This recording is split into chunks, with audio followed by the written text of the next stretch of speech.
আগের দিন আমরা এই মাদলটা খুলে দিয়ে গেছিলাম, তো মাদলটা হয়ে গেছিলো ব্যান্ড হয়ে গেছিলো, তো এটাকে কেটে সোজা করা হয়েছে। এটা লেদে কাটিং করে মাদল পুরো এরকম ব্যান্ড হয়ে গেছিলো মাদলটা, তো দেখতে পাচ্ছি সোজা করা হয়েছে মাদলটাকে। আজকে হচ্ছে ফিটিং করবো।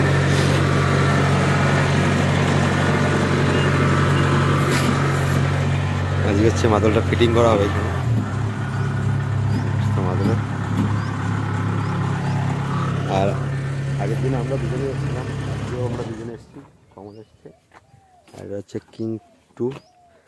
মেন সমস্যা হয়েছে খাস ধান কাটার কারণে, বা যাই হোক কিছু ঢুকে গেছিলো, ওই জন্য মাদলটা ব্যান্ড হয়ে গেছিলো, তো ওটা লেদে সোজা করা হয়েছে। হচ্ছে মাদল।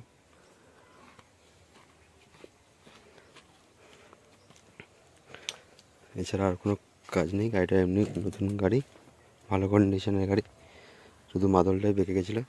দেখতে পাচ্ছি সাইডের বডি ফডি সবই ঠিক আছে। তো চলো এগুলোকে একটা একটা করে ফিটিং করা হবে এখন।